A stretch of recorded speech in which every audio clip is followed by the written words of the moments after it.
think our country is important enough for us to serve when we're called, and I volunteered. Volunteered, drafted, enlisted. You knew it was coming. You knew it was coming. That's probably the best way to put it. 37 Kansas veterans left their homes to serve their country, sitting next to men they had never met, unsure of their return. Very somber. That's probably the best way to put it. I wanted to come back in as good a shape as I could. The experiences are like everyone else. It's all varied. I know a lot of them that went through a lot more than I did. I know a lot of them that went through a lot less than I did. But everyone carries that with them.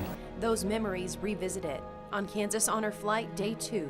All the memorials for the wars, it's just too bad we have to have wars to have memorials, but that's the way things go. From Baltimore to D.C., an afternoon to visit the war memorials built in their honor.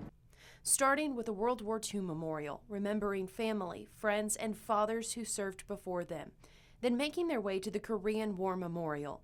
19 statues standing tall, reflecting double in the black granite beside them, symbolic of the 38th parallel and the 38 months of war.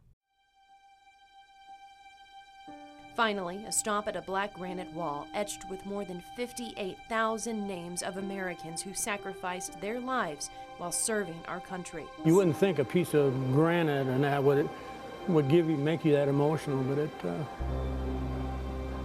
can. Some knowing they have many names to search for. Oh yeah, yeah. Yep, there will be. And you can't see them all. You know, there's not enough time to see them all. And some searching for someone specific. I've got a rubbing of a student of mine that was killed in Vietnam, and kind of special just getting to see that. As I understand, he was killed about 2 weeks after he got off the plane in Vietnam. It took me a long time to get to where I would go up and look for people's names on it. And today I looked and found another guy's name that I knew that was killed in Vietnam. Their experiences allow them to catch things that the average person just walking through would miss. Probably 90% of the guys in Vietnam put a dog tag in their boots, so in case something happened to them, they would more easily be identified, because it was easy to lose the one that was around your neck, or papers that you would carry, anything like that might disappear. But if you lost your boot, that's probably a pretty serious problem. There was better chances of you being identified with that dog tag in that boot than any other way that we had of soldiers in Vietnam, and it was a very common practice. We're pretty fortunate we made it through after seeing all those names, you know, on there. Those names that would never come home, that would never have the opportunity to go on an honor flight themselves, read aloud at the National Air Force Memorial for a Spirit flight in their honor.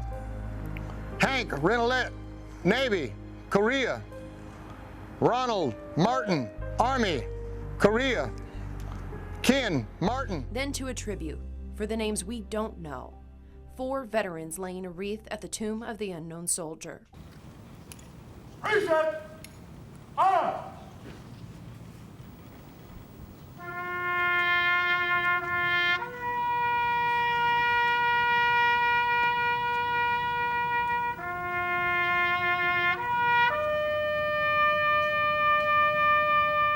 The wreath made for each trip by a veteran and his wife, both from Colby, Kansas. You stop and think there's 400,000 soldiers buried in Arlington Cemetery. There's a national cemetery in Normandy where there's another 77,000. And there's national cemeteries all over the country where the veterans are buried. You know, and they gave the ultimate sacrifice.